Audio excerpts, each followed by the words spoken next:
अगिया बरस से कहब करी छो, एले साल रंगवा तू यहाँ से खेलब।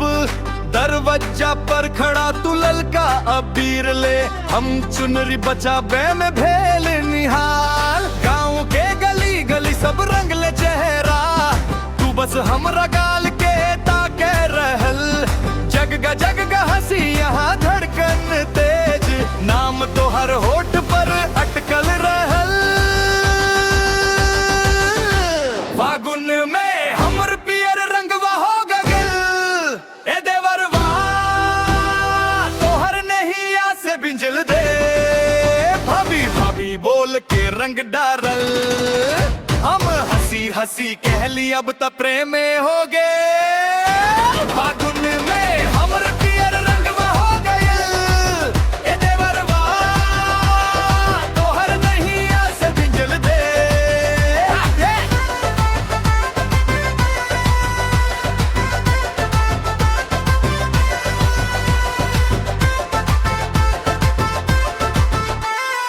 अंगना में बल्टी खोलल अबीर, तू चुपके से भीत के पीछे छुपल। हमरा करिया कैसे पर गुलाबी बरसा के, आंख में आंख तुनु जौन हंसी पड़ल। भाभी नाराज त नहीं छीना, कान के पूछल तू धीरे से, हम चुनरी से गल पोछी बोलली होली में रोज कैसन आजा पास। फागुन में हमर पियर रंगवा हो गइल, ए देवरवा तोहर नैया से बिंजल दे। अभी अभी बोल के रंग डारल, हम हंसी हंसी कहली अब तक प्रेम हो गए।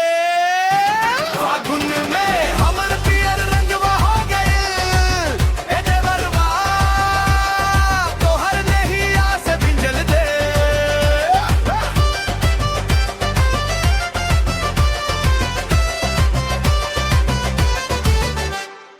एक चुटकी रंग दुगो मुस्कान, तीजा में छुपल तोहर पहचान।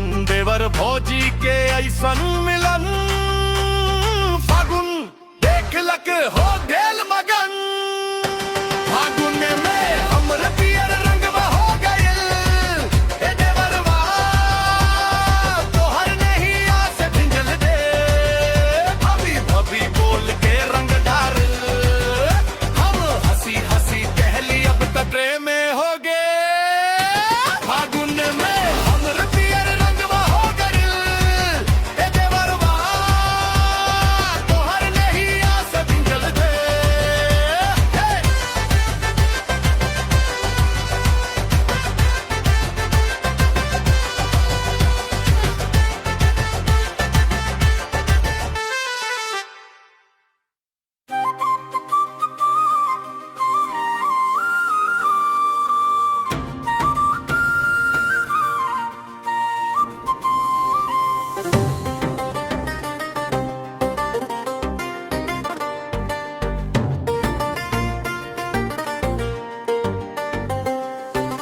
रंगवा लगाब सैया हो धीरे धीरे, लाज लागे हमके भिंजे चुनरिया।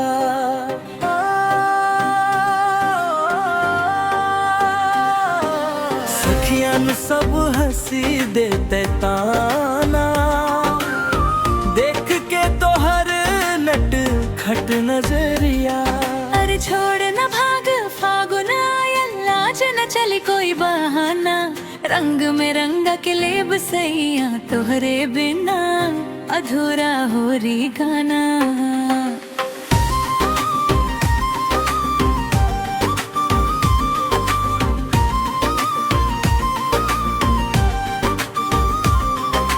फागुन बाहे पुरवैया हो, मन में उठे लहर।